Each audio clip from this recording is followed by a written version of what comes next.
So thank you so much, everyone, for your patience listening. So, with this, we are starting the session. Good evening and a warm welcome to all the dignitaries present here. Myself, Lukachan from ClearNet, assigned as a session assistant to ensure a seamless experience. ClearNet stands as India's most relied upon digital platform, offering a multitude of enriching services exclusively for doctors. It is with great pride that ClearNet is the digital partner of this event organized by Indian College of Anesthesiologists, and the topic of today's session is anesthesia in the golden years. So let's begin today's session, for which I would like to hand over the session to Dr. Jayashree Sood, ma'am. Over to you, ma'am. Please proceed with your talk. Thank you, Rupsa. Good evening, dear friends, and the delegates who are viewing this webinar. It's my proud privilege to host the webinar and introduce the webinar. And we are very happy to say that this is the 226th webinar that we are presenting today. And we are definitely very honored for this. And today we have a very interesting topic which we haven't had before: anesthesia in the golden years. And it is the best practices for the elderly care. Of course, I will be introducing our faculty in a while, but before I do that, I would like to tell you that we are now on Instagram, and the account for this is Anesthesia College, as you can see there, _ICA.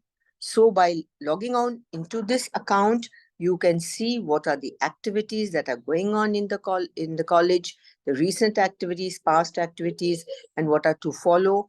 All these activities you can see and be up to date with our college. So also the fellowships that we are running and all the others information.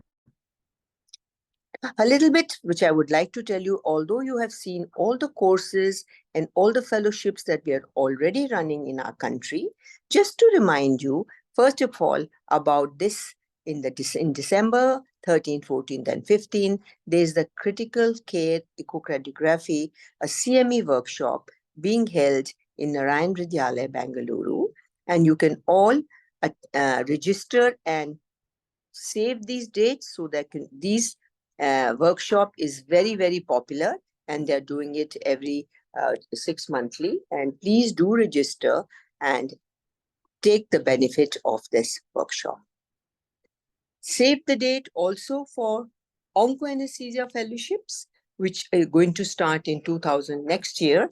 And of course, we already have onco-anesthesia fellowship in 2 hospitals, but this is going to be headed. The program director is Dr. Basant Kumar Rayani, and this is from the Basavatarkaram Indo-American Cancer Hospital and Research Institute situated in Hyderabad. So see this fellowship. The ads will be coming very soon, and so you can please get registered, because I'm sure there are very few seats in that, because fellowships are very difficult to get. So you can actually email them at this address that is given, so that you can get the benefit of being selected for the fellowship.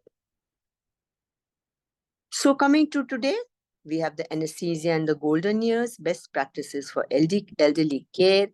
And I'm so happy that we have a young parade of young ladies who are all presenting, moderating, and presenting this webinar. And it's my proud privilege to introduce Dr. Ashu Sara Mathai. She's actually done her, she was earlier in Ludhiana, but right now she is in the Believers. In fact, all of them are from the Believers Church Medical College Hospital, and she is the head of the department. And this is in Kerala, in Thiruvalla.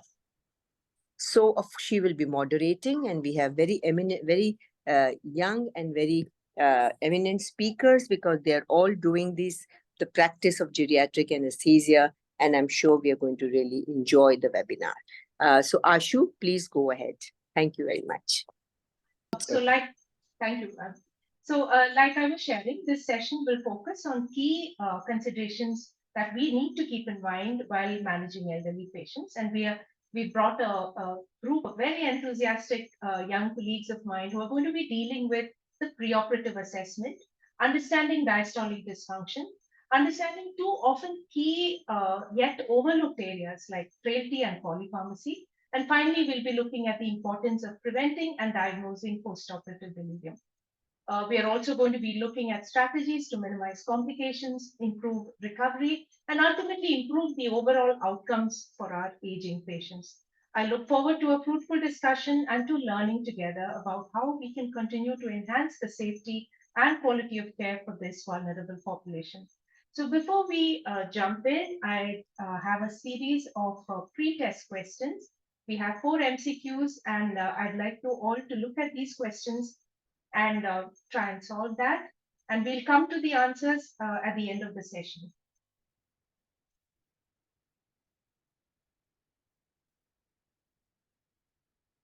Right, let me read those MCQs for you.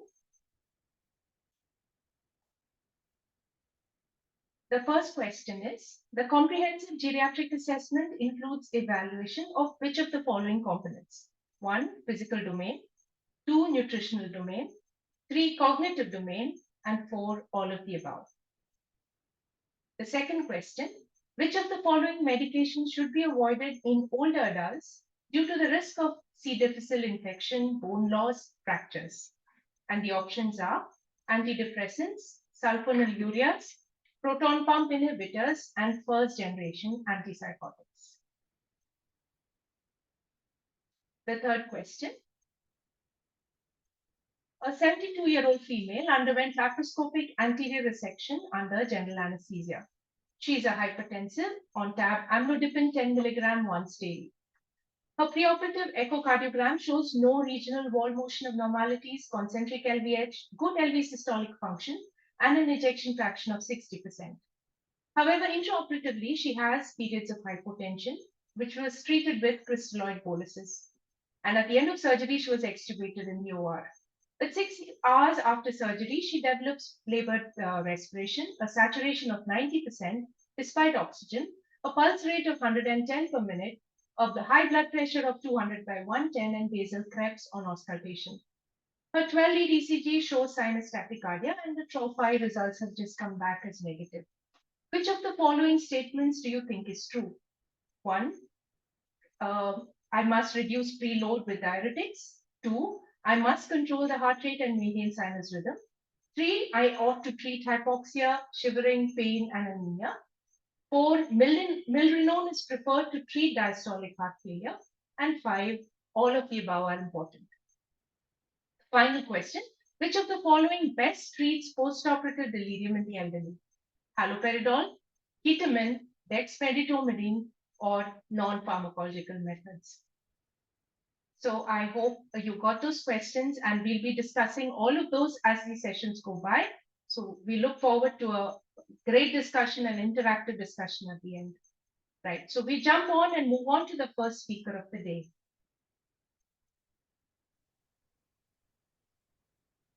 Dr. Jaimy. Yes, ma'am.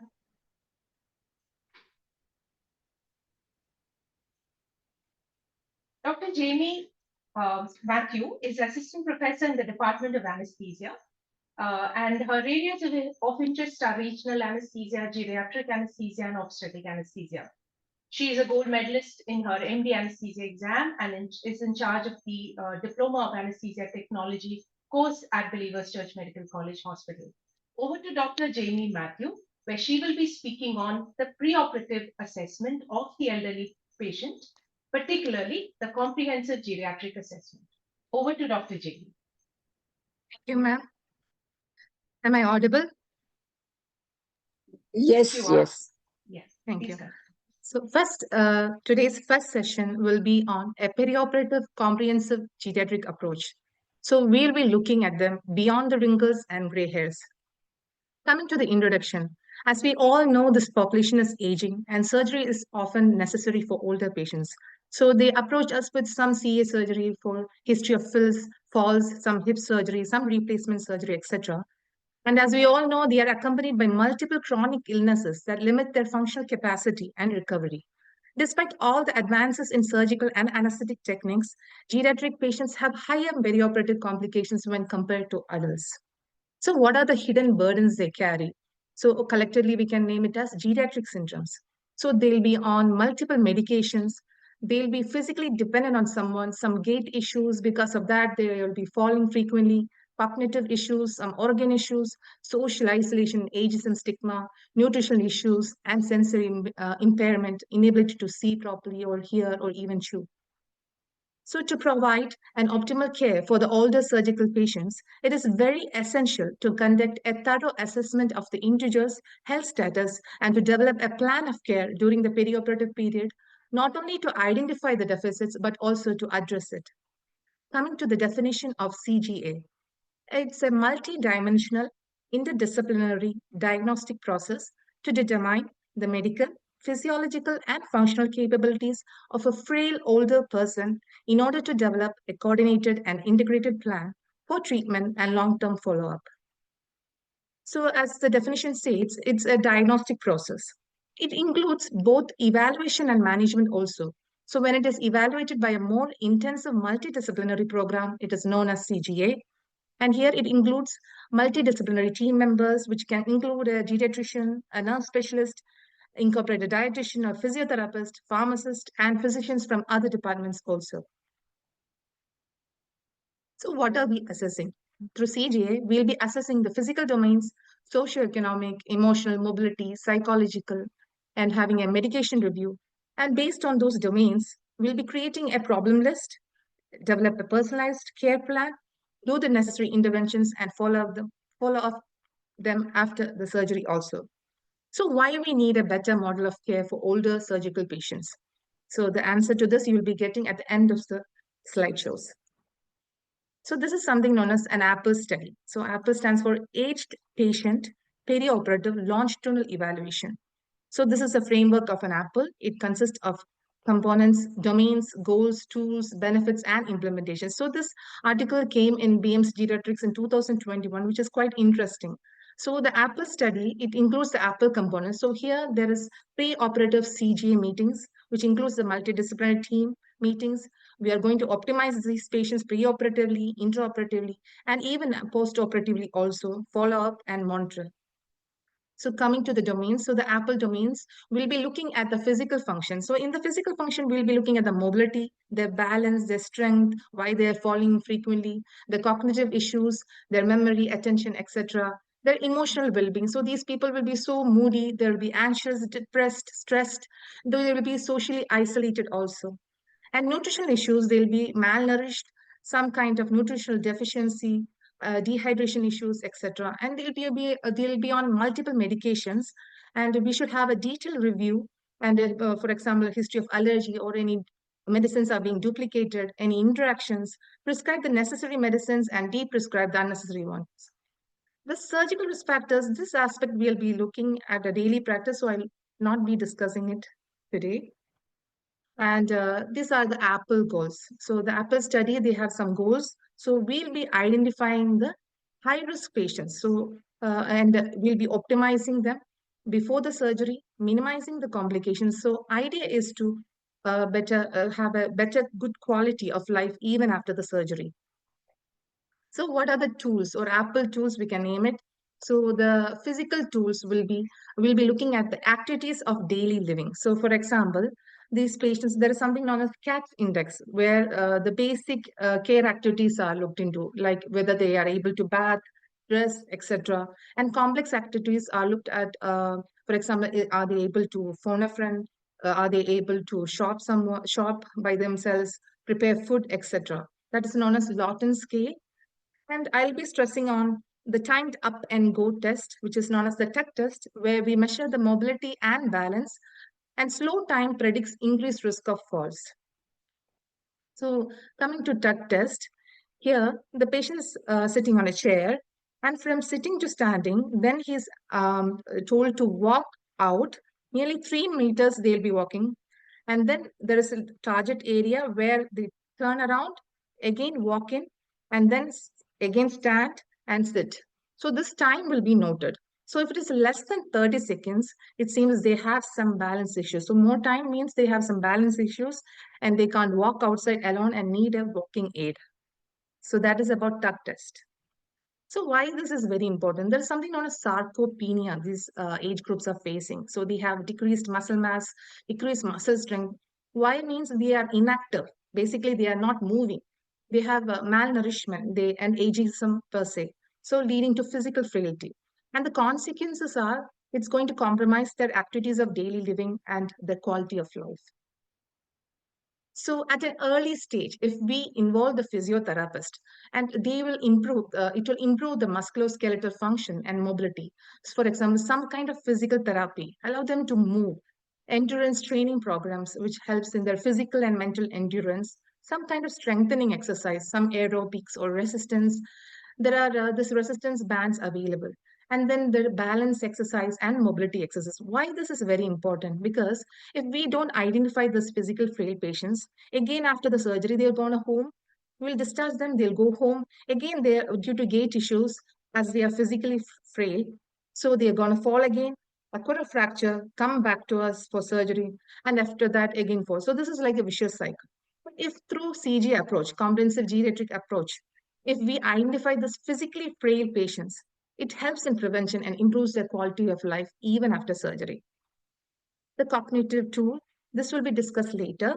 Idea is to prevent delirium and care for their existing cognition. So simple things that we can remind them to bring their assistive devices, identify alcohol abuse or any substance abuse and do the necessary treatment, etc. So we all like to hear, like, how do you feel today? Even they like to hear that. They are, we like to capture their emotions, whether they are anxious or depressive. There are so many scales available to measure these. And one of it is an emotional thermometer, which is quite interesting. At the lower end, 0 says that I feel great today. Like then they are feeling sad, then angry and furious towards the end of the scale. And the nurse involved can report their pain through VAS score and all. Why this is very important means by capturing the emotions, it reduces their anxiety and stress, enhance recovery and decrease complications. Better is that it better adherence to treatment plans and improves the quality of life. Now, psychosocial tools. So, this social isolation, they will be socially isolated. So many reasons will be there. But, when we stress on this disability part, the low self-esteem, the physical illness, that part at least we can take care of. We can engage them with other geriatric patients, like through some support groups, engage a counselor or some psychological support, basically some tender loving care. So this picture, it's a grandfather who's able to move, or because there is a kid holding a flower. So simple things. So like some tender loving care, so engaging the caregivers at an early stage. Nutrition and hydration. So involving the dietitian prior to the surgery, incorporating a healthy diet really changes a lot. So it improves wound healing, immune function, and studies have shown that it reduces even morbidity and mortality. And maintaining a fluid balance helps in tissue perfusion also. Addressing anemia at an early stage, correcting dehydrations, and so many tools are there, like nutritional tools, for example, MNA tool, malnutrition universal screening tool, nutritional risk screening tool, etc. So this is a vicious circle, like malnutrition is ultimately leading to dementia, and because of cognitive impairment, again, they are not going to eat properly and increase requirements. So this is a vicious circle. So this is a very interesting project. This is basically a research project which is happening in UK, where they have involved the patient and the public. So the geriatricians are involved in this, and they are going to assess these vulnerable age group before the surgery, and even after the surgery, they are going to send to like rehabilitation centers or etc. So this is an outline of the CGA map or comprehensive geriatric assessment map. So let's say the recruited age patient, so the patient is coming for surgery, and the primary will be, for example, history of falls. So the primary can be orthopedician. If the patient needs some emergency, some critical care, they can admit them to emergency medical service. And then engage after optimization, engaging the other MDT team members. A proper CGA meeting can be issued, and then planning the necessary surgery. Even after the surgery, also involving the MDT team, and after surgery, also doing a proper follow-up. This is an outline of the CGA map. So this study came in 2022 in BMC Geriatrics, where they have selected more greater age group more than 75 years, and they found that poor activities of daily living and instrumental activities of daily living would had higher risk of perioperative risk, morbidity and mortality. And through a proper CG approach, they were able to reduce this risk, it seems. So how they did, so they have selected some hip cases, it seems. So they were able to optimize this age group more than within 72 hours, let's say. And the orthopedic surgeon was the team leader, and he notified the MDT team. And a thorough CG was done. And first, the geriatrician was involved, where he'll be looking at the physical domains or emotional domains, etc. And if anything necessary, other departments also will be engaged later. And then the nurse specialist, they'll be looking at the pain, vascos, etc. And the pharmacist will be involved, like looking at the addressing the polypharmacy, and a dietitian incorporating a healthy diet, and then engaging the physiotherapist. And finally, the patient will be coming to us. So the answer to my previous slide, like why this model? So even WHO says back in 1946, health is a state of complete physical, mental, and social well-being. So what are the Apple benefits? So we can't reverse the age. So what we can do is we can help them to adapt with their existing deficits. Address their sarcopenia or cognitive issues, maintain their sensory capacity, avoid polypharmacy, help them to prevent delirium, fight against this ageism and stigma. So we are looking beyond their medical issues for a better postoperative quality of life. So coming to the summary, so how can we implement this perioperatively? So we can have an institution-specific framework, like whom to choose, when the primary can decide about the team members involved. We can engage the family or caregivers at an early stage, have a tailored perioperative care plan, and then discharge them and follow up. So you'll be thinking, what is our role? So our role is as a perioperative physician is not just to look at them just giving a general anesthesia or regional anesthesia. As a community also, we can implement this Apple study of CGA approach in them, identify those weak domains and strengthen them and do something for them. So let us all start and create a change. And thank you for looking beyond the wrinkles and grays. Thank you, ma'am. Thank you, Dr. Jaimy, for that comprehensive approach to comprehensive geriatric care. That was very helpful. We now move on to our next speaker, Dr. Nimmy. Dr. Nimmy Raju is an assistant professor at the Believers Church Medical College Hospital with special interest in pediatric and transplant anesthesia. Today, she'll be speaking to us on two very key topics of the elder care management in the perioperative period, which is assessing for frailty and polypharmacy. So over to Dr. Nimmy for the talk. Thank you. Good evening, everyone. Am I audible? Yes, you are. Please continue. Yeah, I would like to begin by thanking ICA for giving me this opportunity to present this topic at today's webinar. I will be dealing with frailty and polypharmacy, which are age-old problems. Now, frailty can be described as a syndrome, so that is characterized by reduced physiological reserve, which makes this group of patients very vulnerable to all kinds of stressors. So our aging population is expected to reach 1.6 billion by 2050. The prevalence of frailty in the general population is around 26% in those above 85 years of age. In those coming to us for surgery, the prevalence will depend on the type of surgery and the tool that we use to assess frailty. So nearly 50% of patients coming to us for surgery would be above the age of 65. Now, a debilitated appearance, a feeble-looking patient is not what we call frailty. There are other components or types of frailty which we usually miss, like the cognitive type, psychosocial type, the nutritional type, which should be included as a part of the frailty assessment. Classically, there are two types of frailty described. One is the fried frailty phenotype, which mostly includes weight loss, exhaustion, slow speed gait, weak grip strength, and low energy. So it doesn't include the psychosocial and the cognitive components of frailty. The other model is the cumulative deficit frailty, which means the more deficit the patient has, the more frail they are. And this forms the basis of the clinical frailty index. Now, inflammaging refers to a slow and steady chronic inflammatory process that has been observed in the elderly population, together with sarcopenia, which is age-related loss of muscle mass. So these two hallmark features, together with other contributory factors like a physiological changes that occurs with aging, hormonal changes, protein energy malnutrition, uh, poor protein intake, all of them contribute to this frailty syndrome or the physical components like weakness that is noticed in these kind of patients. Now, why do we need to understand frailty is because a systematic review which assessed frailty and post-operative outcomes found a significant relationship between frailty and a 12-month mortality with an odds ratio of 1.1 and 4.97. This was irrespective of the kind of tool used to measure frailty and the type of surgery.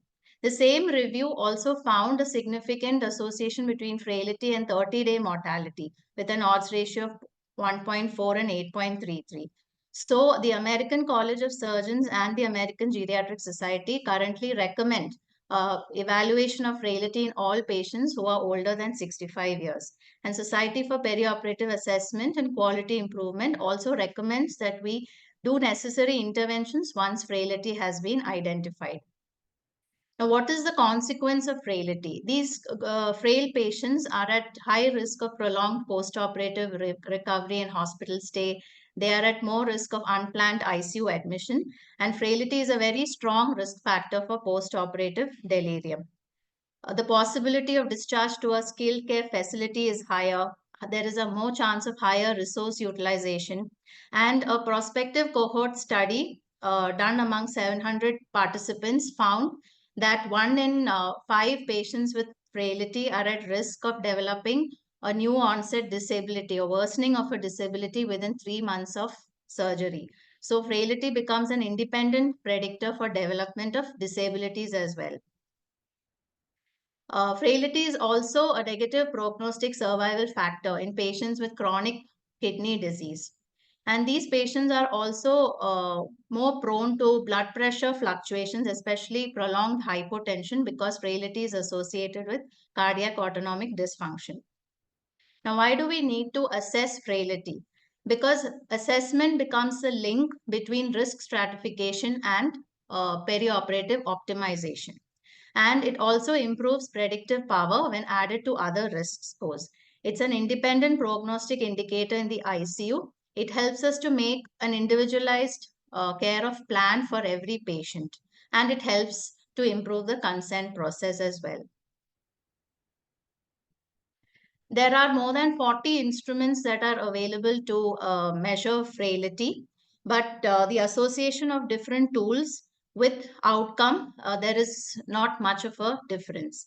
And of all the tools, the clinical frailty scale is the most commonly used scale. Whichever scale we use, it should be accurate and feasible.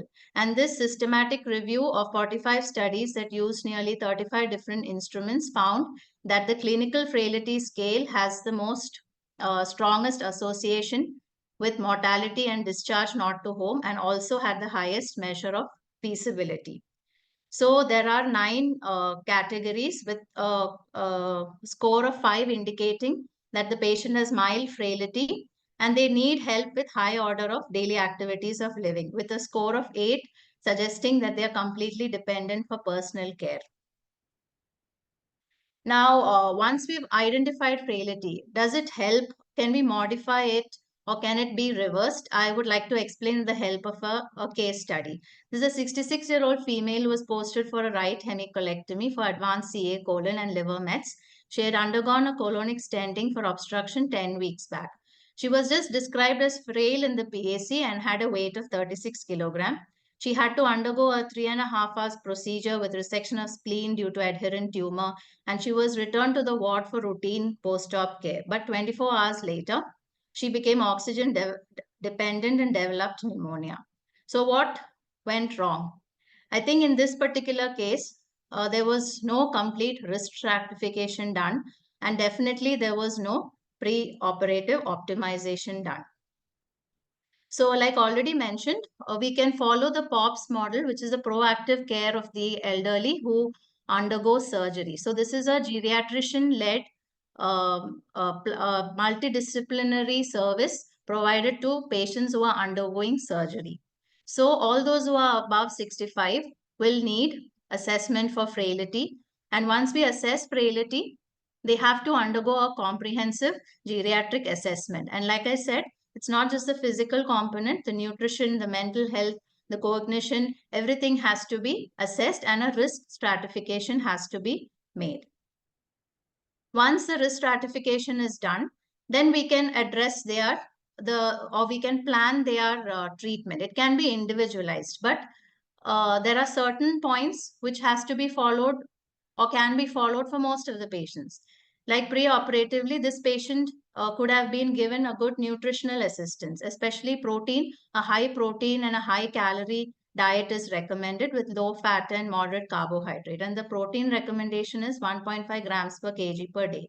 In addition, she should have also received other vitamin supplementation. Prehabilitation with exercises is equally important, including incentive spirometry, deep breathing exercises, thoracic mobility exercises should be initiated in these kind of patients. Review of medication is also important to avoid drugs that precipitate delirium. So the intraoperative management can be tailored based on the patient's comorbidities, but special attention needs to be paid to normothermia and hydration. And pain management is equally important. It can be started even preoperatively. Post-operatively, these patients should be mobilized early, and what we normally miss is orienting and communication or arranging social support, especially for those group of patients who have poor scores on their cognitive assessment or mental health assessment.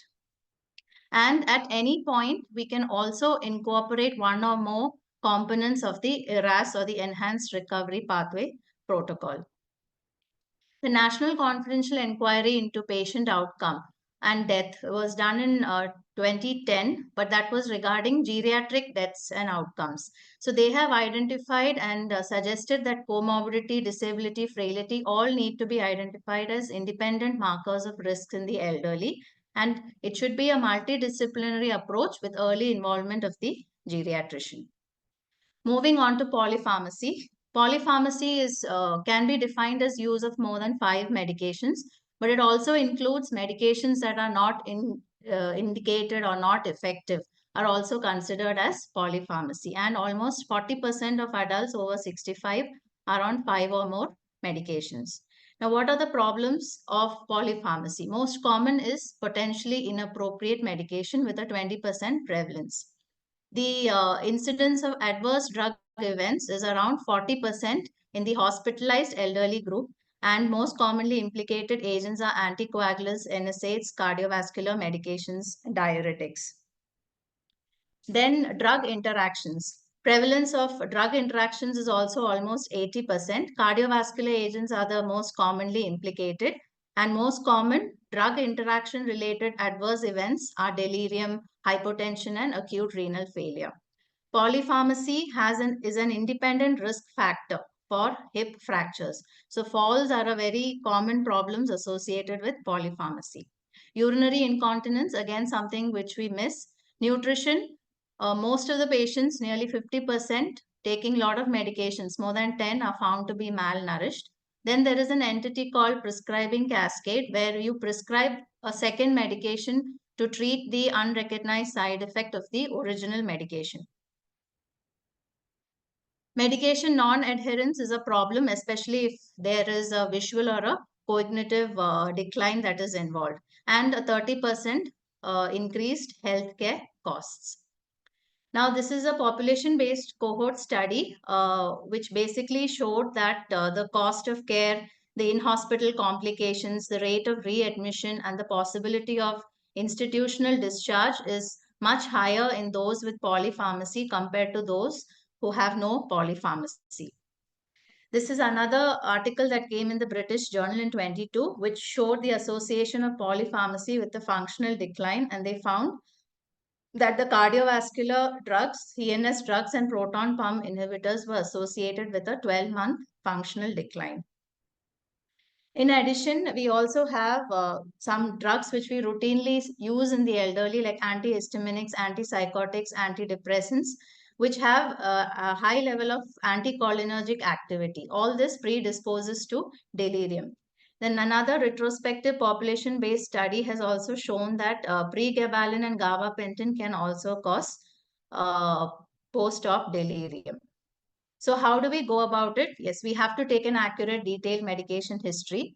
In case of a complex medication, we need to consult the primary care physician, identify high-risk medications, and a special note on discontinuing herbs and supplements. That is what ASA recommends, that all herbs and supplements to be discontinued 2 weeks prior to the surgery. So we can simply follow the ARMOR tool, which is assess, review, minimize, optimize, and reassess all the medications that the patient is taking. To identify potentially inappropriate medication in the elderly, we have 2 criteria. The Beers criteria, which is introduced by the American Society, and the stop-start, which was introduced by the European panel of experts. So both identifies and helps to improve medication safety in the elderly. The Beers criteria, the layout is based on drug class. In the stop criteria, it's based on the organ system. In addition, the Beers criteria also provides strength of evidence and recommendations. Again, it's not possible for me to describe all the drugs of the Beers criteria, so I will go with a case scenario. This is an 86-year-old male patient with history of depression, anxiety, insomnia, COPD, diabetes, and he came with fracture left hip after a fall. So he's on almost 8 medications. So let's go through the medications one by one. Amitriptyline is a TCA. It's already got a side effect profile of dizziness, drowsiness, arrhythmias, and a high anticholinergic activity. So according to the 23 Beers criteria, they recommend avoiding tertiary TCAs in patients with syncope and also avoid it in patients with history of falls and fracture. The stop version also recommends that we avoid it in patients with dementia, narrow angle glaucoma, urinary retention, and they suggest they avoiding the use of 2 or more anticholinergic agents. The other culprit is clonazepam, benzodiazepine, which he is taking for his anxiety. Again, a side effect profile of ataxia, fatigue, sedation, cognitive dysfunction. So the Beers criteria strongly recommends that we avoid benzodiazepines in the elderly. They carry increased risk of falls, fractures, and accidents. The stop version also suggests that it not be used for more than 4 weeks. The next problematic drug is zolpidem, which is taking for his insomnia. It has problems of sedation, dizziness, and memory impairment. The Beers criteria again strongly recommends that non-benzodiazepine hypnotics be avoided in the elderly. Again, an increased risk of fall, fracture, and they may cause daytime sedation and ataxia. So after de-prescribing, what would his medication look like? So amitriptyline has been replaced with diloxetin, which is an SNRI. Clonazepam has been removed from the list. Zolpidem, instead of zolpidem, we can go for a non-pharmacological method of sleep management, like sleep hygiene methods. Omeprazole has also been omitted because a chronic use of more than 4 weeks is associated with Clostridium difficile infection, history of fall, and possibility of falls and fractures. In addition, glyburide, the anti-diabetic that he's taking, has also been replaced with glipizide because this has got a risk of chronic hypoglycemia. And they have also added vitamin D considering his age and possibility of risk and fracture. So this would be what a prescription would look like after a de-prescribing intervention. So coming, some things that requires clarity is that does polypharmacy independently predict adverse outcomes? We still need to understand that. Whether this de-prescribing intervention is effective in reducing risk or improving quality of life. And also whether the risk of adverse outcome is related to the extent of the patient's exposure, or is it the total number of drugs, or is it because of a specific drug group or a specific medication. All these are things which still requires clarity in polypharmacy. Thank you.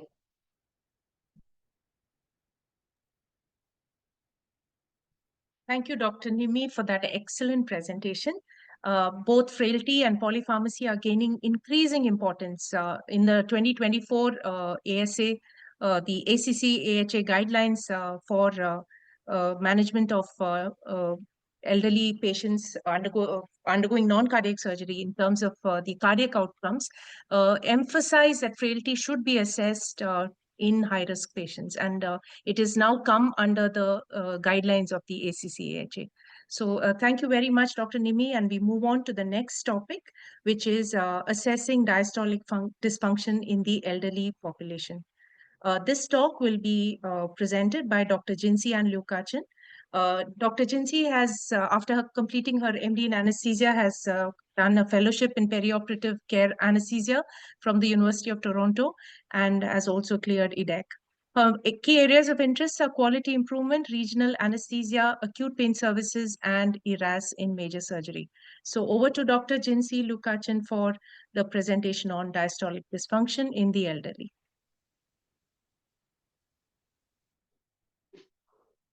Is the slide is visible ahead?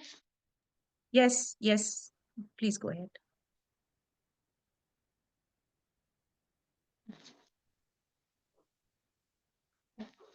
Yes, you're visible. Please go ahead. Happening. Yeah, I'll just screen share once more.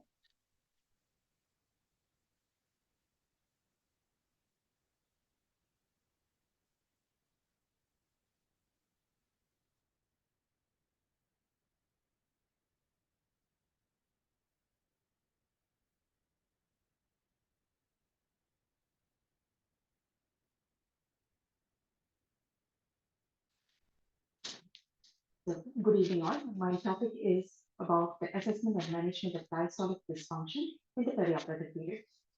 So this will be the outline of my topic. And when we think of all the cardiovascular changes that happen with aging, we realize that diastolic dysfunction is something that sounds a bit off. It is a bit confusing. So in the next 15-20 minutes, I'll be discussing briefly about diastolic dysfunction. So why is this important? This is a part of the normal human aging process. 50% of patients with congestive heart failure have diastolic dysfunction, and this is a risk factor for developing heart failure with preserved ejection fraction. It is also an independent risk factor for adverse cardiovascular outcomes after non-cardiac surgery. It causes delayed weaning from mechanical ventilation, and it reportedly causes prolonged ICU stay and mortality. First of all, let's look at the physiology of diastole. So left ventricular diastole starts after the closure of the aortic valve until the closure of the mitral valve. It has 4 phases: the isovolumetric relaxation phase, early rapid filling, diastasis, and atrial contraction. At the molecular level, diastole is set by the dissociation of the actin myosin phosphatases, and this happens in the early phase of LV ejection, that is in the systole. This is an energy requiring, ATP requiring process. So what happens is that in the early phase, there's a rapid pressure decline, which causes an untwisting and elastic recoil of the left ventricle. This creates a suction effect, increasing the LA-LV pressure gradient and promoting ventricular filling. This causes the rapid filling, the early rapid filling. Following this, once the cardiomyocytes are relaxed, the LV, which is normally compliant and distensible, this continues to get filled. And finally, there's atrial contraction contributing to about 20 to 30% of the LV filling, with less than 5 mm mercury pressure-wise. So majority of the filling takes place in the early rapid phase, and the rest of it happens during atrial contraction. So if you look at the normal LV, you see that the LV relaxation and the compliance helps create an LV suction that causes LV filling. In LV diastolic dysfunction, there is impairment of LV compliance, that is the passive mechanism, and there can also be alteration in the LV relaxation, that is active process. Both can contribute to a higher left ventricular end diastolic pressure for any given end diastolic volume. If you look at the pressure volume loop, you can find that at the end of systole, the aortic valve is closed, and there is a beginning of diastole. There will be relaxation with a drop in pressure and no change in volume. Once the mitral valve opens, there will be rapid filling and followed by a slower filling with atrial contraction, and the mitral valve closes at the end of diastole. When there is a diastolic dysfunction, what happens is that this pressure rises and for the same volume. For the same volume, the left ventricular pressure would rise. So the definition is that there's impaired left ventricular filling at low pressure, and there's abnormality in diastolic distensibility, filling, or relaxation. The filling pressures are suddenly elevated when the pulmonary capillary wedge pressure is more than 12 millimeters of mercury, and the left ventricular end diastolic pressure is more than 16 millimeters of mercury. So what happens is that instead of the suction happening, there is the LV requires the atrial push to fill the left ventricle. The diastolic heart failure is defined as a clinical syndrome of heart failure that develops on the background of diastolic dysfunction. It is also known as the heart failure with reserved ejection fraction. It is characterized by a normal left ventricular ejection fraction of more than 50%, normal LV and diastolic volume, with an abnormal diastolic function. The causes of active diastolic dysfunction would include MI, hypertension, hypertrophic cardiomyopathy, and aortic stenosis, whereas passive diastolic dysfunction can be caused by progression from impaired relaxation, infiltrative diseases like amyloidosis, hemochromatosis, myocardial fibrosis, or pericardial deambulation. Other risk factors, which are the underlying conditions that can contribute to diastolic dysfunction and heart failure, include sedentary lifestyle, hypertension, coronary artery disease, atrial fibrillation, diabetes and obesity, and obstructive sleep apnea. About the diagnosis, it is based on symptoms of dyspnea and exertion, easy fatigability, exercise intolerance, the risk factors that I've already mentioned. Then the echocardiographic findings are used to confirm diastolic dysfunction. Cardiac catheterization is what is gold standard, but this is not used for diagnosis. If it is being planned for another reason, then you can note the increase in pressures in the left ventricular atrium. BNP levels are at elevated increases of heart failure scenarios. The stages of diastolic dysfunction is basically divided into three. There's grade 1 is impaired relaxation, grade 2 is pseudonormal filling, and grade 3 is restricted filling, which can either be reversible or irreversible. Coming to the echocardiographic criteria for diastolic dysfunction, there are mainly four parameters that I looked into. One is the transmitral flow velocity, then tissue Doppler imaging for mitral annular velocity, tricuspid regurgitation velocity, and left atrium volumetric index. The other two are not going to be discussed in this session. Transmitral inflow can be measured either by transthoracic or echocardiographic views. If it is a transthoracic, we have to get an APP four-chamber view and it is basically a pulse wave Doppler. We are looking at the velocity, it's a velocity versus time graph, and we are looking at the velocity of blood flow across the mitral valve. So the sample volume is between the mitral V-flap tips. We get the isovolumetric relaxation time, the E wave caused by the rapid filling early in diastole, and that it denotes the left atrial, left ventricle driving pressure. Then there's a decompression time. There's a time of pressure equalization between the LA and LV, and there's an A wave caused by the atrial systole, and the A wave duration would point to the LV filling pressures. Next comes the mitral annular velocity. This is done by tissue Doppler imaging. This measures high amplitude, low velocities of the myocardium with color or spectral Doppler. So this is the movement of myocardium that we are measuring. It is again using the four-chamber view, and pulse wave tissue Doppler imaging is used, and the sampling is done either at the lateral or septal or both septal mitral basic regions. We get an S wave and E prime and A prime waves. The E prime corresponds to the E wave in the mitral inflow and A prime to the A wave. So what we get is E prime would correspond to daily early diastolic active relaxation. It corresponds to the points to the LV volume. The E by E from the mitral inflow divided by the E prime will reflect the LV filling pressure. So a lateral E prime of more than 10 centimeter per second is normal, whereas the ratio of E by E prime less than 8 is normal filling pressure. But E by E prime ratio of more than 14 will indicate an increased filling pressure. As a sequelae of the chronically elevated raised left atrial pressure, the LA volume will increase. Patients can go into pulmonary hypertension, elevated pulmonary artery systolic pressure, right ventricular diastolic volume overload, and increase in tricuspid regurgitation velocity. So a tricuspid regurgitation velocity of more than 2.8 meter per second is indicative of diastolic dysfunction. This is again obtained by a typical four-chamber view, and here the sampling is done at the level of the tricuspid leaflet width. So if you look at the classification, that you can see that in a normal diastolic function, the LV relaxation is normal, left atrial pressure is normal. The mitral E by A ratio tends to be more than 0.8. The E wave would generally be higher, taller than the A wave. And the average E by E prime ratio is less than 10. The PTR velocity is less than 2.8, and the LA volume index is normal.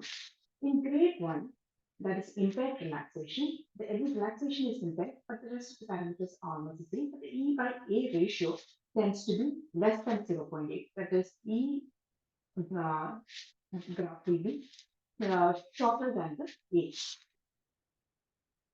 And the deseparation time is also prolonged. It is almost more than 220 milliseconds. In grade 2, also called pseudonormalization, there's, apart from impaired LV relaxation, there's elevation in the left atrial pressure. And the E by A ratio comes to between 0.8 to 2. The average E by E prime ratio also increases to around 10 to 14, but the peak TR velocity is more than 2.8, and the LA volume index is also greater than 34. Finally, in grade 3, that is restricted diastolic dysfunction, the LV relaxation is impaired, LA pressure is elevated, and the E by A ratio is consistently more than 2. The average E by E prime ratio will also be more than 14, and the peak TR velocity more than 2.8, and the LA volume index will be increased. The diastolic, the deceleration time is actually shortened to less than 160 milliseconds, and this represents an increased LV chamber thickness. So if there's a restricted pattern, it shows that if the prognosis is poor and there's high mortality irrespective of the systolic status. If it is stage 3A, therapy with AC inhibitors and diuretics may lower the restriction to reverse it to pseudonormal. But if it is stage 3B, the treatment does not change the restrictive pattern and it is irreversible. So the American Society of Echocardiography have given out guidelines in 2016 for diagnosis of diastolic dysfunction. It looks at mainly 4 parameters: the mitral valve E by E prime ratio of more than 14, septal E prime less than 7 centimeters per second, lateral E prime of less than 10 centimeters per second, the tricuspid regurgitation velocity more than 2.8 meters per second, and LA volume more than 34 ml per meter square. If 3 or 4 of these are present, the diastolic dysfunction is present. And if the E by A ratio is more than or equal to 2, then there is grade 3 diastolic dysfunction. And you look at the rest of the parameters, and based on the presence of accents, number of criteria that is present or absent, it is classified as grade 1 or grade 2 diastolic dysfunction. So in a typical echocardiographic reports, next time you can definitely look into these parameters. You have the mitral valve E velocity and A velocity given here. There is an E by A ratio, which is as 0.7, and then there is E prime velocity, medial and lateral, and you get the ratio of E by E prime, which is 14 in this case, and you get the tricuspid regurgitation velocity here. So treatment of severe diastolic dysfunction includes the use of AC inhibitors and angiotensin receptor blockers. This helps to reduce the hypertension, left ventricular hypertrophy, and left ventricular remodeling. Beta blockers can be used to slow the heart rate and as it gives increased time for filling. It also has antihypertensive action and it inhibits the renal release. Calcium channel blockers reduce the left ventricular hypertrophy and can improve symptoms. And diuretics can be used in acute setting of heart failure. In the pre-anesthesia assessment, you should take a careful history, look for fatigue syndromes, look at the NYG grade. If there's inability to perform activity less than 4 minutes, look for risk factors like elderly patients with comorbidities like hypertension, aortic stenosis, diabetes, CAD, arrhythmias, presence of obesity or OSA. Look for features of pupil edema, raised JVP, and chest X-ray, cardiomegaly or fluid regulation. Intraoperative monitoring should include all the standard monitors, and invasive RTT pressure can be used for close hemodynamic monitoring and management. And the dynamic variables received from the arterial pressure waveform, like the systolic pressure variation, pulse pressure variation, and stroke volume variation, etc., can help with the fluid management. The center line is useful to give vasoactive agents. Pulmonary artery catheter and transesophageal echocardiography can be used in severe LV dysfunction, and cardiac output monitoring is recommended for call direct fluid therapy. Intraoperatively, we should aim to treat the underlying cause. It can be hypertension or CAD, mainly the sinus rhythm, avoid tachycardia, and if there's air, get a rate control and revert the rhythm to sinus. Avoid a rise in afterload. A mild afterload reduction will improve the relaxation and cardiac output.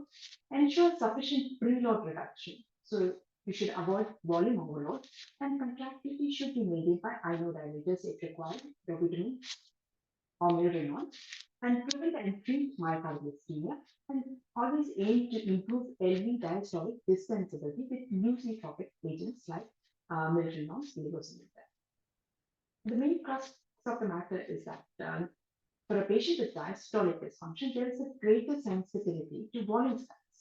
So the therapeutic window of treatment is much narrower than for systolic failure. About intraoperative blood pressure management, the systolic blood pressure should be kept within 10 to 20% of the baseline value. The pulse pressure should also be kept below the diastolic BP. Because the increase in pulse pressure would mean there's an increase in afterload, and this will increase the ventricular wall stress, and it alters the ventricular contraction time, impairs the early diastolic filling, and there is increased cardiac workload. So this can be managed by using combined use of low dose nitroglycerin and phenylephrine, because this decreases the preload and this avoids the decrease in preload, the coronary perfusion pressure, and it helps to maintain stroke volume with minimal cardiac work. Generally, there's to be a rule of 70, that in a patient aged more than 70, diastolic BP should be maintained more than 70, and a heart rate around 70 with a pulse pressure of less than 30. Perioperatively, take care to avoid situations like shivering, anemia, hypoxia, electrolyte imbalance, myocardial ischemia, hypovolemia or hypovolemia, tachycardia, rhythms other than sinus, or any postoperative sympathetic stimulation, and postoperative hypertensive crisis. Inotropes and vasodilators like NTG can be used to maintain the hemodynamics, and ACE inhibitors and ARP drugs should be used in appropriate doses, introduced early post-op.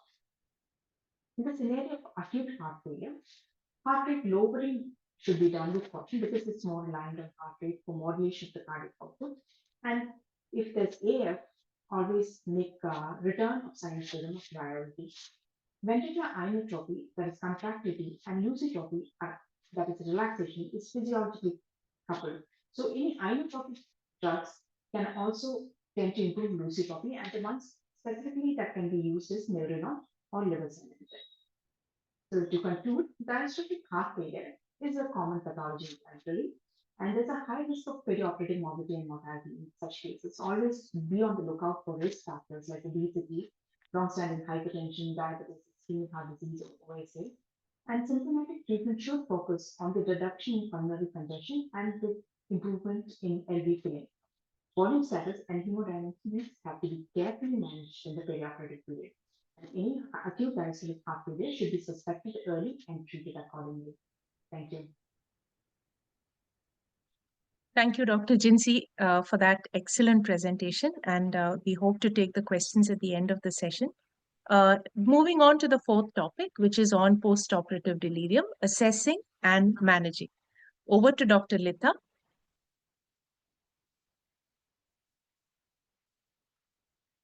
Dr. Litha is Associate Professor in the Department of Anaesthesia at Believers Church Medical College Hospital. Her areas of interest include pediatric anesthesia, transplant anesthesia, and regional nerve blocks. Dr. Litha is a gold medalist in the diploma exam and has 5 publications. She was the past secretary of ICA Thiruvalla branch. Over to Dr. Litha for the talk on postoperative delirium in the elderly population.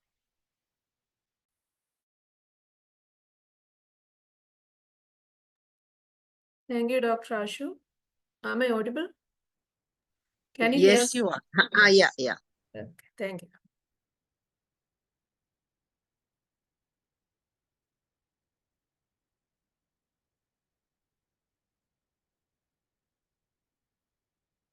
I think, ma'am, I'm not able to, I cannot see my slides. Ma'am, I'm seeing you, Jayshree, ma'am. Hey, why? Why are you seeing me? You have.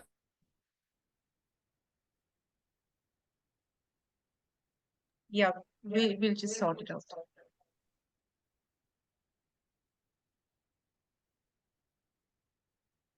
Is that okay now? Okay, one second. Yeah, the one,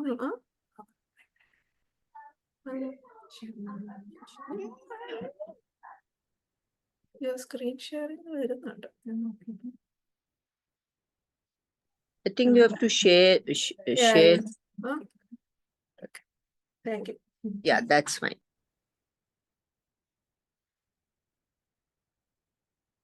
Good evening, everyone. I will be talking about the management of postoperative delirium in elderly.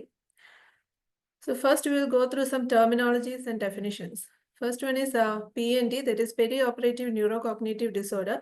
This is a wide term which includes POD, DNCR, and NCD postoperative. POD is post-op delirium, that is new onset delirium which occurs within 7 days after surgery and anesthesia. DNCR, delayed neurocognitive recovery, is new onset delirium which occurs between 7 days to 30 days. And NCD postoperative, that is neurocognitive dysfunction, is one that occurs between 30 days to 12 months. Then you have POCD, postoperative cognitive dysfunction. This term was earlier used in the place of NCD. Now it's restricted to a research diagnosis based on neuropsychological testing without any clinical criteria.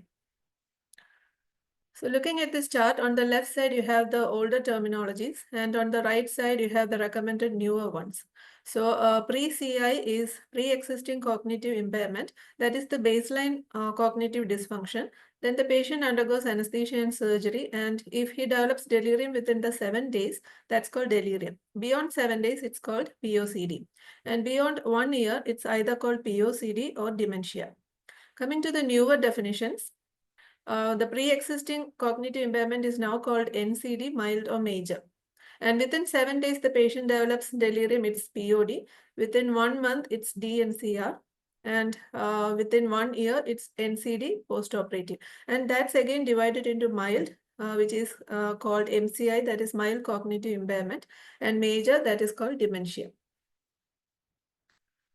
Now, definition of delirium by DSM-5, that is 5th edition of Diagnostic and Statistical Manual of Mental Disorders. Delirium is defined as acute fluctuating impairment in attention, awareness of surrounding, and different aspects of cognition, like memory, orientation, language, visuospatial ability, and perception. There are 3 types of delirium: hyperactive, hypoactive, and mixed. Hyperactive is when the patient is agitated, has hallucinations, patient is restless and aggressive. Hypoactive is when the patient is withdrawn, drowsy. And this is more common and harder to detect, and it has got a higher risk of mortality. And then you have the mixed variety. So why is knowing about post-op delirium important? As you can see in this table, among the incidence of post-operative complications, delirium incidence is about 15 to 60%, and that is followed by POCD, the incidence of which is 10 to 12%. And delirium can have many deleterious outcomes also. The patients can have a full recovery within 1 year, but sometimes they can have long-term cognitive impairment, functional impairment, psychological stress, increased cost, prolonged hospitalization and institutionalization, and sometimes it can be fatal also. So coming to pathophysiology, 4 hypotheses have been put forward. First one is the neurotransmitter hypothesis. The surgery and anesthesia can trigger aberrant oxidative cellular metabolism, which can lead to neurotransmitter imbalance. So excessive dopamine or reduced acetylcholine. Then sympathetic nervous system stress response or hypothalamic pituitary adrenal axis alteration, leading to pro-inflammatory cytokine release and neurotransmitter imbalance. Then you can have perioperative neuroinflammation, and it can also reflect an acceleration or unmasking of underlying Alzheimer's disease or cerebrovascular disease. So this is the chart showing the 4 hypotheses. Neuroinflammation, aberrant oxidative cellular metabolism, stress-induced HPA axis alteration, and acceleration of neuropathology in at-risk patients. So management of POD is a multidisciplinary team approach. There are 4 prongs of attack. First one is the preoperative risk assessment and optimization. There are 5 major risk factors: age more than 65 years, pre-existing cognitive dysfunction, poor vision or hearing, severe chronic illness, infection bar sepsis. Among all these 5, the pre-existing cognitive dysfunction is the most significant risk factor. So the Brain Health Initiative along with ASA recommends screening for cognitive dysfunction in all surgical patients above 65 years. So risk factors can be divided into non-modifiable and modifiable. The non-modifiable are increasing age, male gender, dementia, prior CVA, frailty, and multiple comorbidities. And modifiable risk factors are few examples are surgical complexity, duration, sleep disturbances, poor glycemic control, pain, hypertension, hypoxemia, electrolyte imbalance, and infection. So preoperative neurocognitive evaluation, why should we do it and when should we do it? Can't we just talk to the patients and figure out? But it's not that easy. A prospective study was done in 200 patients. Only 1 patient was identified on routine assessment, and neurocognitive screening identified 46 patients. And 27 to 82% of the patients are not identified during unstructured interaction, even with their own primary care providers. One study was published by Tiwari et al. In Anaesthesia Analgesia 2020, where they tested mini-coag test in PAC clinic and on the day of surgery. And they found that there was 29 times higher odds of predicting post-op delirium when the test was done on the day of surgery. Examples of cognitive screening measures are mini-coag test. It has 2 components, clock drawing and 3-word recall. Then MOCA, that is Montreal Cognitive Assessment. MMSE is Mini Mental State Examination, counting backwards from 100 by 7 and spelling the word backwards. This study was published in Geriatric Orthopedic Surgery and Rehabilitation in December 2016, where they compared the use of MOCA with other cognitive tests in elderly patients undergoing arthroplasty. And out of 52 patients, 6 developed delirium. MMSE and mini-coag detected 3, whereas MOCA and clock drawing detected 6. So clock drawing test is a simple test. It takes only a few minutes and can be used as a screening test when pressed for time. Coming to the second step, that is perioperative risk reduction. When it comes to perioperative risk reduction, we have so many questions, whether we should go for GA or regional, volatiles or TIVA. So literature does not recommend any one mode of anesthesia or one particular anesthetic over others because there is no clear advantage. And we may think that regional anesthesia is safer compared to GA, but they say that when we give regional, we tend to give sedatives, and if it's a central neuraxial block, the patient can have hypotension and other factors. So there is no clear advantage of regional over GA. Then BIS versus clinical monitoring. Again, unclear whether the BIS number is a true reflection of the depth of anesthesia. And there can be some age-related EEG changes also, which makes interpretation of BIS difficult. So if in a young adult, we keep a BIS number of 40 to 60, but even that is associated with burst suppression when it comes to elderly. Pharmacological agents, there have been multiple trials with ketamine, haloperidol, melatonin, etc., but they all turn negative. There is only one drug which is emerging positive, that is dexmedetomidine, which is helpful in prevention as well as treatment. Beneficial will be non-pharmacological methods which are more efficacious and less harmful.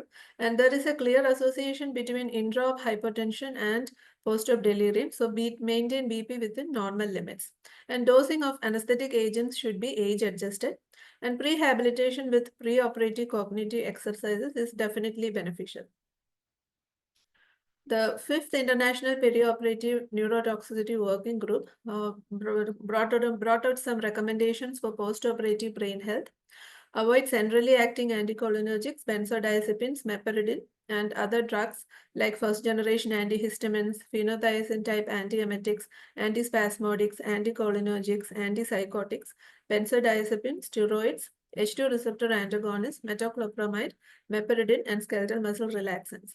And also avoid relative hypertension, maintain normothermia, monitor age-adjusted end-tidal MAC fraction, and use EEG-based intraoperative brain monitoring to titrate anesthetic administration. So non-pharmacological bundles for prevention. There are two major bundles, that is HELP, Hospital Elder Life Program. This is useful in all hospitalized elderly patients, not just post-op patients. This is a multidisciplinary approach. And you have 3 protocols administered daily, orienting communication, oral and nutritional assistance, and early mobilization. And ABCDF bundle in ICU. A is assess and manage pain, then daily awakening and breathing trials, choice of sedation. Light sedation is preferred and avoid benzodiazepines. Then routine delirium assessment, early mobility, and family involvement. Third is recognition and management of established delirium. Ask family members, is this a change? Because they will be the first ones to notice even a slight change in the patient's behavior. Confusion assessment method, CAM, is an assessment tool that will detect all 4 features of delirium. Feature 1, acute onset of odd fluctuations in mental status, inattention, and disorganized thinking or altered level of consciousness. In this table, they have compared CAM with CAM ICU, nursing delirium screening scale 98, Nealon and Champagne confusion scale, intensive care delirium screening checklist. And they found that sensitivity and specificity of CAM is much more than all the other tests. Coming to investigations that can be of help, neuroimaging should be done to rule out other differential diagnoses in a delirious patient with focal neurological deficits, suspected head trauma, and worsening severity. And to diagnose delirium per se, you have all these investigations, functional MRI, quantitative EEG, PET scanning, and neuropathological biomarker assays in blood and CSF, which are all in the research phase. Coming to treatment, there are non-pharmacological methods and pharmacological methods. Non-pharmacological methods are the first and best line of management. So assess safety, prevent harm to self or others, and avoid physical restraints as far as possible. Ensure physiological stability by oxygenation, hydration, electrolyte balance. Address modifiable risk factors like manage pain and ensure normal sleep pattern. Optimize communication, avoid confrontation, and you should have a calm and supportive approach. Then reorientation strategies with clocks and calendars, and involve friends and family. Coming to pharmacological treatment, antipsychotics like haloperidol and atypical antipsychotics like risperidone. These are commonly used despite conflicting studies. But keep in mind that they can cause QT prolongation, extrapyramidal symptoms, and respiratory depression. They may have a role in hyperactive delirium, but harm to self or others is a possibility. And ketamine has also been widely studied. Glutamate and aspartate are excitatory amino acids which act as NMD receptor agonists, and they can cause excitotoxic injury and apoptosis. Ketamine, being an NMDA antagonist, can provide neuroprotection. It's a good analgesic and it has got anti-inflammatory action. And subanesthetic doses of ketamine have been studied in the treatment of POD, and few positive studies have been there. But then came podcast trial and study by Chang et al. They found that ketamine may precipitate delirium in at-risk patients, and further trials are needed before we start using ketamine in delirious patients. Then dexmedetomidine. This is one drug that shows promise in prevention and treatment. It modulates neuroinflammation by decreasing the levels of tumor necrosis factor, interleukin-6, and other cytokines. It regulates neuroplasticity, reduces post-op pain, and reduces CRP and opioid requirement. It improves sleep quality. Best result is when you give the loading dose preoperatively and continue throughout surgery and for a few hours postoperatively. Acetaminophen has also been studied in Dexaset trial. IV acetaminophen reduced incidence of POD in elderly undergoing cardiac surgery. And mechanism of action is it alleviates neuroinflammation.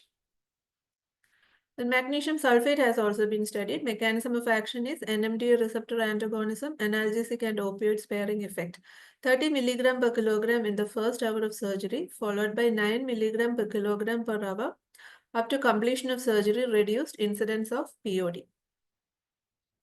These are the top 5 take-home messages. Create awareness among healthcare providers of elderly. Hyperactive delirium, although common, it's difficult to pick up and they should be aware of it. Pre-op screening of elderly and tackle the modifiable risk. Involve the family as early as possible and ask why they are delirious and find and stop the culprits. The first and foremost tip will be prevention is better than cure. Thank you.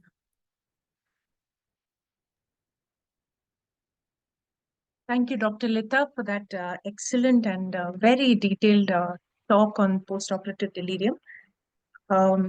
So we come to the end of the session on managing anesthesia in the golden years, taking care of our elderly patients.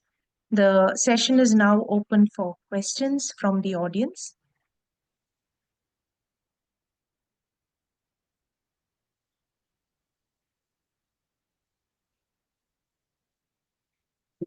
Are there any questions, Vinny?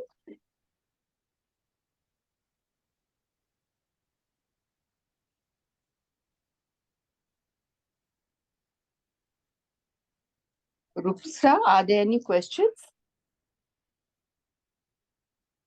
I think meanwhile we can take the pre-test answers.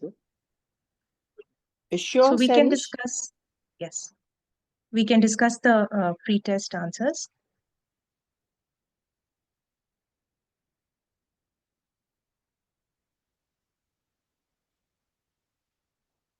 So the first question was, the comprehensive geriatric assessment includes evaluation of which of the following components? And as we listen to our first speaker, we understand that CGA involves the assessment of all these domains, the physical domain, the nutritional domain, the cognitive domain, besides also the emotional domain. So the answer is all of the above. The second question, which of the following medications should be avoided in older adults due to the risk of C. difficile infection, bone loss, and fractures? And the answer is proton pump inhibitors. As we discussed in the case scenario that was presented by Dr. Nimmy, the proton pump inhibitors are at risk of causing C. diff and C. diff infections and bone loss fractures. The third question was about the 72-year-old lady who underwent a laparoscopic anterior resection and had diastolic dysfunction as evident on the preoperative echo. And she went on to develop complications after surgery, which included LV failure and pulmonary edema, along with sinus tachycardia and hypoxia. And the answer to the question, which of the following statements is true, is all of the above, which means all of these are very important in the management of a patient with diastolic dysfunction. That is, reduce preload with diuretics, control the heart rate, treat hypoxia, shivering, pain, and anemia, and milrinone is preferred to treat diastolic heart failure. The last question, which of the following best treats postoperative delirium in the elderly? And as Dr. Litha presented, non-pharmacological is the first method. All the non-pharmacological methods should be the first line of management before we go on to consideration of drugs. And as far as drugs are concerned, dexmedetomidine seems to be the most useful. As we heard that that is a hypoactive delirium is much more common than hyperactive delirium. And haloperidol should only be used if the patient is has physical violence or is not amenable to treatment by non-pharmacological methods or dexmedetomidine. So those are the answers of the 4 questions that were shared in the pre-test MCQ. Thank you. Thank you very much. And you're getting compliments on the chat group that it were excellent presentations by all of you. And Thank you I so much, fully ma'am. agree. I fully agree. And this was such a important and a topic. It's the talk of the day these days, the geriatric population, and you all have covered it so well. Ashu, Thank you very much, ma'am. Thank you so much. compliments to all of Thank you. you. And I think this idea of pre-test that we have started is very good, Sanish. I think it stimulates the audience. So Ashu, Jaimy, Nimmy, Gincy, and Litha, thank you so much for those talks, which were so pertinent. Postoperative cognitive dysfunction is often seen, and we need to know more and more about it. And so also, of course, I like the terminologies looking beyond the wrinkles, age-old problems that you all have given to your topics. Thank you, ma'am. Excellent. Thank you, ma'am. So thank you so much. And we hope to see you in other webinars very soon. Thanks a lot. Good night.